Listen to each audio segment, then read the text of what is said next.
Ethnic cleansing. That is what Donald Trump has proposed for the surviving population of Gaza. Whilst on Air Force One, during a huddle with US journalists, he discussed his plans to drive the people of Gaza into Egypt and Jordan in order to, quote-unquote, clean out that whole thing. Let's have a listen. I'd like Egypt to take people, and I'd like Jordan to take people. I mean, you're talking about probably 1.5 million people, and we just clean out that whole thing. This is not some off-the-cuff remark from Donald Trump. As Amit Segal, chief political analyst on Israel's Channel 12 News, tweeted, senior Israeli officials, Trump's statement about the migration of Gazans to Muslim countries is not a slip of the tongue, but part of a much broader move than it seems, coordinated with Israel. Now, it's been transparently clear from the start that Israel's game plan has been to annihilate Gaza, make it unfit for human habitation, and then destroy the Palestinian people living there in 3 ways. 1, by slaughtering them. That is through direct violence. 2, killing through indirect means. So, for example, intentionally destroying the healthcare system and depriving them of the essentials of life. And 3, by driving them out of Gaza altogether.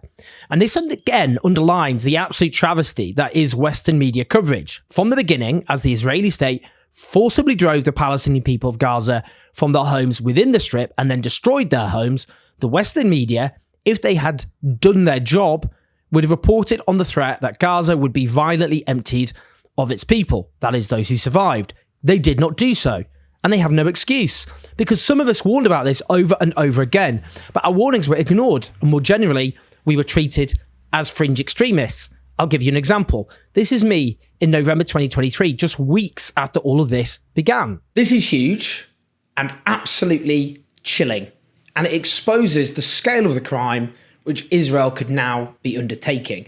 An official document from the Israeli Ministry of Intelligence has been leaked.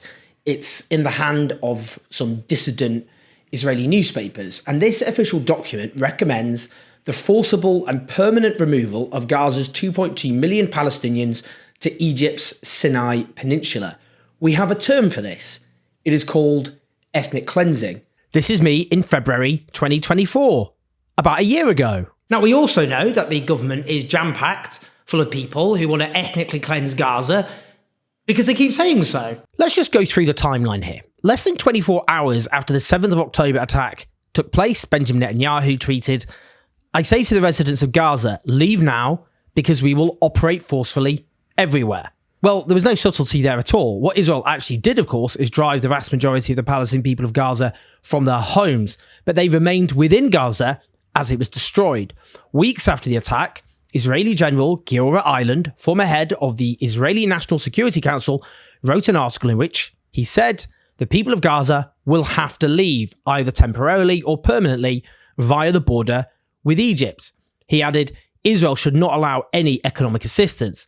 The people should be told that they have 2 choices, to stay and to starve or to leave. If Egypt and other countries prefer that these people will perish in Gaza, this is their choice. I prefer something that is more reasonable.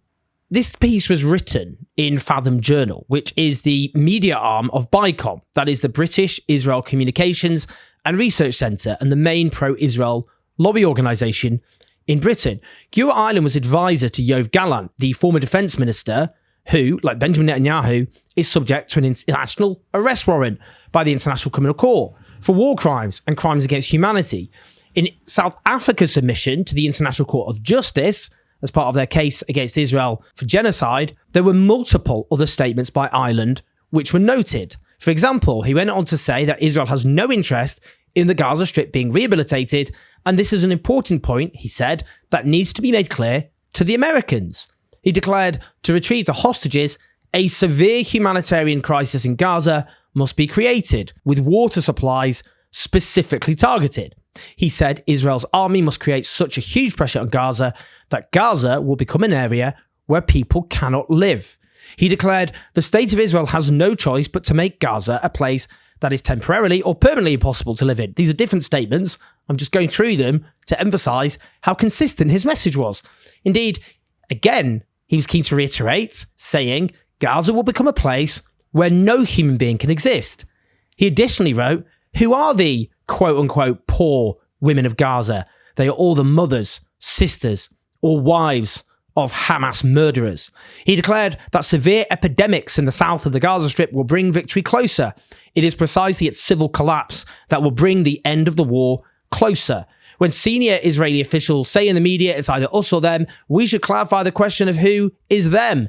They are not only Hamas, fighters with weapons, but also all the, in quotes, civilian officials, including hospital administrators and school administrators, and also the entire Gaza population who enthusiastically supported Hamas and cheered on its atrocities on October 7th. Again, no subtlety. Collective guilt, the very basis, of course, of genocide. It should be noted that Giora Island is not seen in any way as an extremist within Israel's political system. Far from it, he's seen as a moderate. And he devised a so-called general's plan, which proposed a total siege of northern Gaza, forcing its surviving population to flee, which Israel then executed.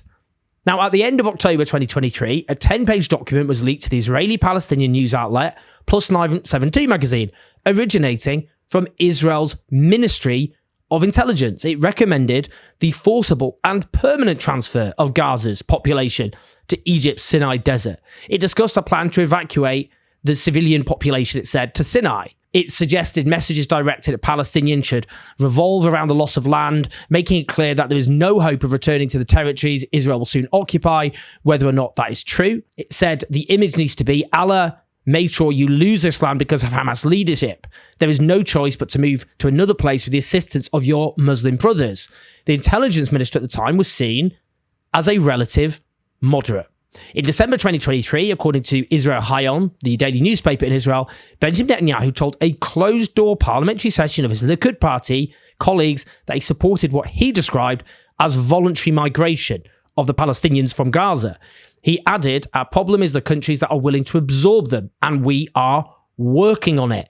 That's what he said back in December 2023.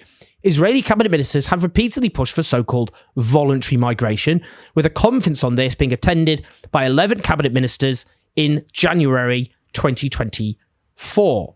Voluntary migration, of course, is a vile nonsense. The people of Gaza do not want to leave their homeland. It is simply a euphemism for ethnic cleansing. And the dream, of course, of the Israeli right is to drive them out and then settle Gaza, to colonize Gaza with Israeli settlers. Now, Egypt's military dictatorship has repeatedly publicly opposed the ethnic cleansing of Gaza, including in response to Trump's latest comments. But last February, nearly 1 year ago, photos were published showing Egypt was building an enclosed area ringed with high concrete walls along its border with Gaza.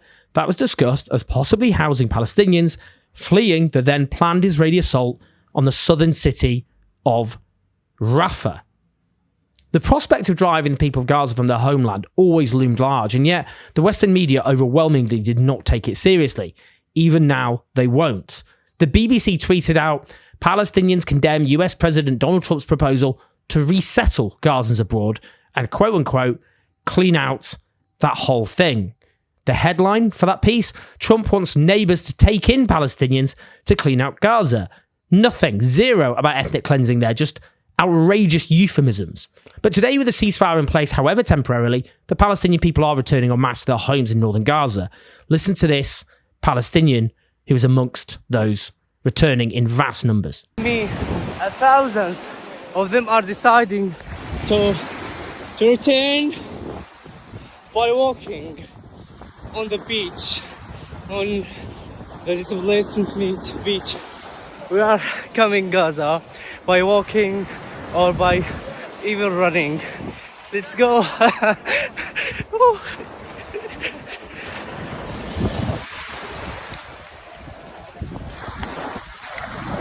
And this Palestinian woman who says Trump is dreaming if he thinks any of us will go to Egypt or Jordan. ما بسيب أرضه يجي يتفرجوا. هاي الدليل قدام عين ترامب. بلغوا العالم كله احنا مستعدين نموت في أرضنا، ما نسيب أرضنا. أرضنا احنا تعذبنا، احنا ارتمينا، لكن ما سيبنا أرضنا. بيحلم ترامب، بيحلم إذا واحد فينا بيطلع على مصر ولا على الأردن. Indeed, the sight of Palestinians returning to their homes, as described by far-right Israeli politician Itamar Ben-Gvir, until recently Minister of National Security, Like so, the opening of the Netzarim highway this morning and the entry of tens of thousands of Gazans into the northern Gaza Strip are images of Hamas's victory and another humiliating part of the reckless deal. This is not what quote-unquote complete victory looks like. This is what complete surrender looks like. The heroic IDF soldiers did not fight and give their lives in the Strip to make these images possible. We must return to war and destroy. Now, I should also note that the British Prime Minister Keir Starmer spoke to Trump by phone and praised him for securing the landmark ceasefire and hostages deal in Gaza, with obviously no condemnation or even concerns expressed about the proposed ethnic cleansing of Gaza. Now, as Omar Bartov, the Israeli-American professor of genocide studies, told me in an interview towards the beginning of this horror, the line between ethnic cleansing and genocide is blurred, in that people do not wish to be ethnically cleansed, and in response to that resistance, that refusal, comes genocide. Gaza has been made deliberately inhospitable for human life. A statistic I often refer to is how 83% of plant life has been destroyed in Gaza. That sums it up.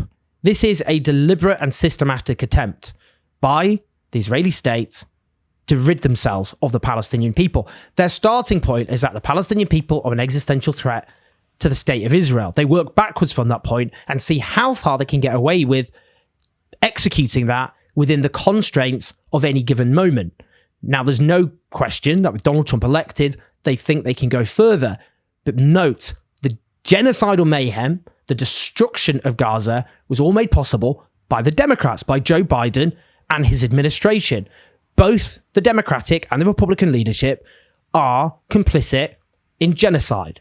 All of them laid their foundations for this moment. But have no doubt, what we're talking about here is real, a very real threat, which is more than credible. And Western politicians and Western media outlets all played a pivotal role in bringing us to this moment. Please like and subscribe, leave your thoughts, your comments, subscribe. All of that is good for the algorithm. We want more people, of course, to engage and to hear the message. Help us expand our operations as we're currently doing at patreon.com/OwenJoseE4 so we can offer a better alternative to the absolute disgrace that is our media landscape. Listen to us podcast. I'll speak to you soon.